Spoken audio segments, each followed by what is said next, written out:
हिंदू धर्म में पति और संतान की लंबी आयु के लिए कई व्रत किए जाते हैं। इन्हीं में से एक है ज्योत पुत्रिका व्रत। ये व्रत कई मायनों में अहम माना जाता है।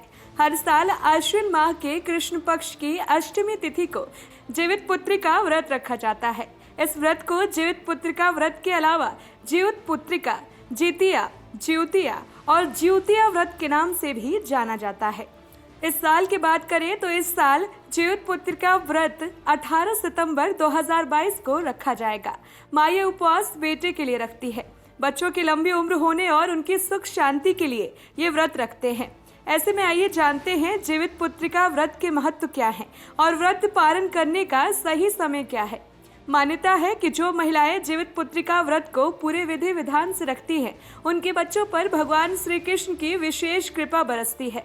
इस व्रत को रखने से संतान की आयु बढ़ती है। आपके बच्चे न सिर्फ स्वस्थ और निरोग रहेंगे, बल्कि उनका जीवन भी सुख शांति और समृद्धि से बीतता रहेगा। इस व्रत के प्रभाव से संतान को सफलता मिलती है। पंचांग के मुताबिक अष्टमी तिथि 17 सितंबर 2022 दिन शनिवार की दोपहर 2:13 से शुरू हो रही है। अगले दिन 18 सितंबर 2022 दिन रविवार को शाम 4:31 पर समाप्त होगी। ऐसे में उदया तिथि 18 सितंबर को है, इसलिए व्रत इस दिन ही रखा जाएगा। इस दिन सुबह 6:33 तक सिद्धि योग है।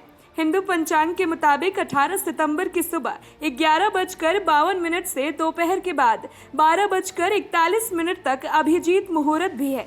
वहीं सुबह 9:12 से दोपहर 12:14 तक लाभ और अमृत मुहूर्त भी रहेगा।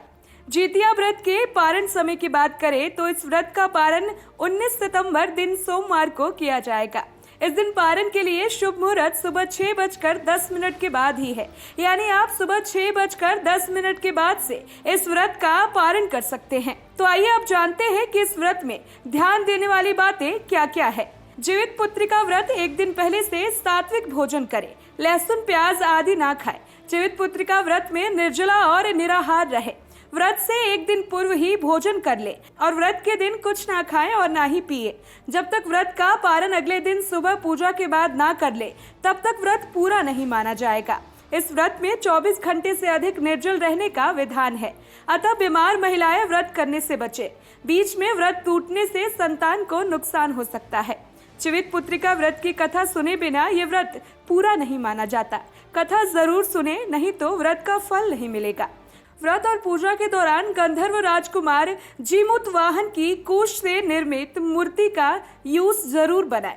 व्रत से एक दिन पहले से लेकर व्रत के एक दिन बाद तक, यानी कि इन 3 दिनों में भूलकर भी ना तो किसी के प्रति गलत चीजें अपने मन में लाएं और ना ही किसी के साथ बुरा करें।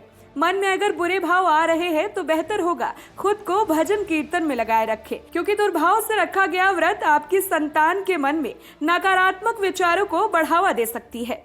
इस व्रत में भगवान जीमूत वाहन गाय के गोबर से चील सियारिन की पूजा का विधान है। जीवित पुत्रिका व्रत में खड़े अक्षत यानी कि चावल, पेड़ा, दुर्वा की माला, पान, लौंग, इलायची, पूजा की सुपारी, श्रृंगार का सामान, सिंदूर, पुष्प, गांठ का धागा, कुशा से बनी जीमूत वाहन की मूर्ति, धूप, दीप, मिठाई, फल, बांस के पत्ते, सरसों का तेल, खली, गाय का गोबर पूजा में जरूर रखें।